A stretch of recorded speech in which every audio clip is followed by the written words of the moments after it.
Hello बच्चों, आइए देखते हैं प्रश्न। यदि कोष्टक में 2 पे घात 1/3 माइनस 1 वर्गमूल में 2 पे घात n के विस्तार में द्विपद प्रमेय का अंतिम पद 1/3 पे घात 5/3 का घात log 8 आधार 3 हो तो प्रारंभ से पांचवा पद होगा।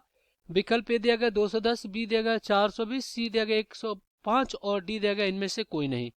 तो चलिए इसको हल करते हैं। सबसे पहले हम क्या करेंगे, मुख्य अवधारणा लिखेंगे। मुख्य अवधारणा, तो ये क्या होगा इस प्रश्न के लिए। तो देखिए, हमें पता है द्विपद प्रमेय में x प्लस वाई का घात n का व्यापक रूप टी आर प्लस 1 बराबर होता है। ये होता है आपका एन सी आर गुणे x पे घात क्या हो जाएगा n माइनस आर और गुणे y पे घात कितना होता है r होता है। अब हम क्या करेंगे, कुछ लघुगणक के प्रगुण लिखेंगे। हमें पता है कि log b पे घात c और इसका आधार a हो तो ये होता है c log b आधार क्या a। और एक और प्रगुण पता है कि a पे घात log b और बेस a हो तो ये क्या होता है आपका b के बराबर। तो चलिए दिए गए प्रश्नों को हल कर लेते हैं। तो यहाँ पे कह रहा है कि 2 पे घात 1/3 माइनस 1 वर्गमूल में 2 पे घात n, यानी कि 2 पे घात 1/3 माइनस 1 वर्गमूल में 2 पे घात कितना है n है।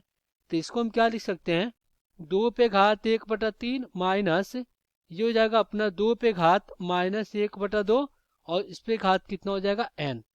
तो यहाँ पे आपका क्या हो जाएगा, तो यहाँ पे इसका अंतिम पद दिया गया है। तो जब अंतिम पद दिया गया है तो इसको प्रसारित करेंगे तो क्या हो जाएगा एन सी एन और गुणे में क्या हो जाएगा 2 पे घात 1/3 और देखिए n में से n जाएगा 0 और गुणे में आपका क्या हो जाएगा, ये हो जाएगा माइनस 2 पे घात माइनस 1/2 पे घात कितना हो जाएगा, ये हो जाएगा आपका n और बराबर में क्या हो जाएगा, ये हो जाएगा 1/3 पे घात 5/3 और इस पे घात कितना है log 8 और आधार कितना इसका 3 हो जाएगा। तो देखिए n से n क्या हो जाएगा 1 के बराबर, कोई भी संख्या उस पे घात 0 होता है तो भी 1 के बराबर होता है।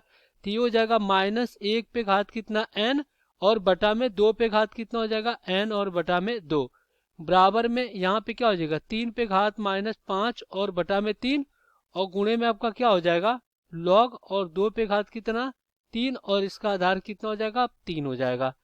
अब लघुगणक के प्रगुण लगाएंगे तो ये हो जाएगा माइनस 1 पे घात कितना n और बटा में 2 पे घात n और बटा में 2 और ये क्या हो जाएगा, ये इस तरफ जाएगा घात में तो ये क्या हो जाएगा log 3 की घात log यहाँ पे 2 पे घात 3 और गुणे माइनस 5 और बटा में 3 और इसका आधार कितना हो गया 3, ये 3 से 3 कट गया तो यहाँ से क्या हो गया माइनस 1 पे घात n और बटा में 2 पे घात n और बटा में कितना 2 और बराबर में यहाँ पे क्या हो जाएगा 3 log कितना हो जाएगा, ये हो जाएगा 2 पे घात माइनस 5 और यहाँ पे इसका आधार 3। अब देखिए ये क्या होगा आपका, यहाँ पे 2 के घात माइनस 5 के बराबर होगा तो यहाँ से लिखेंगे, तो यहाँ पे लिखेंगे माइनस 1 पे घात n बराबर क्या हो जाएगा 2 पे घात n/2 और बराबर में यहाँ पे आपका क्या हो जाएगा, बराबर में आपका हो जाएगा 2 पे घात माइनस 5। अब यहाँ पे हम इसको लिख सकते हैं माइनस 1 और इसकी घात कितना है n और बटा में यहाँ पे 2 पे घात n/2 और बराबर में 1/2 पे घात 5। अब यहाँ पे क्या हो जाएगा n/2 बराबर की हो जाएगा, तुलना करें 5 के बराबर तो यहाँ पे n बराबर कितना हो जाएगा 10। अगर हम n का मान यहाँ पे 10 रखते हैं तो ये ऋणात्मक धनात्मक बन जाएगा क्योंकि ये सम संख्या है तो इसलिए इसका एक धनात्मक पूर्णांक n बराबर 10 आ गया। अब हमसे कह रहा है कि पांचवा पद ज्ञात करना है। तो देखिए हमें पांचवा पद इसका ज्ञात करना है t5, तो इसको हम क्या लिख सकते हैं t4 + 1 और बराबर में आपका क्या हो जाएगा, ये हो जाएगा 10, n क्या है 10 है तो c4 हो जाएगा और गुणे में आपका क्या हो जाएगा 2 पे घात 1/3 और इसकी घात क्या हो जाएगा 10 - 4 और गुणे में यहाँ पे 2 पे घात माइनस 1/2 और इस पे घात कितना हो जाएगा 4। अब यहाँ पे इसको अगर हल करते हैं तो ये क्या हो जाएगा, हमें पता है कि एन सी आर बराबर होता है एन का और ये होता है आपका आर का फैक्टोरियल गुणे में एन माइनस आर का फैक्टोरियल होता है।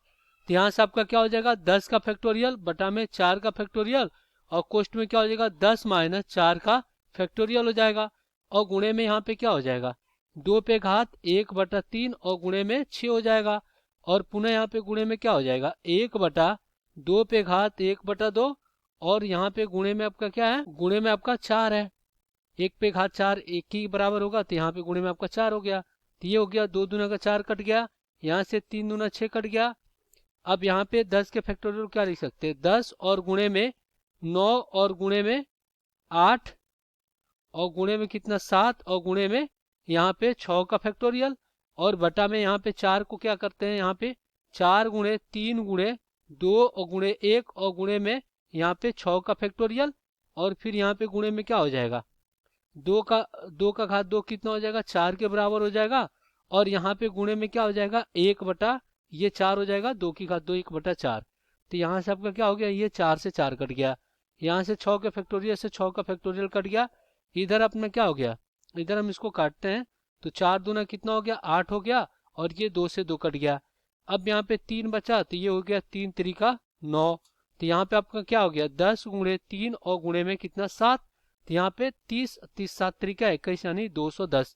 तो 210 इसका क्या हो जाएगा, उत्तर हो जाएगा। अब हम विकल्प में देखेंगे कि कौन सा विकल्प सही हो रहा है। तो आइए देख लेते हैं, विकल्प आपका ए सही हो जाएगा। आशा करते हैं बच्चों ये प्रश्न आपको समझ में आया होगा। धन्यवाद।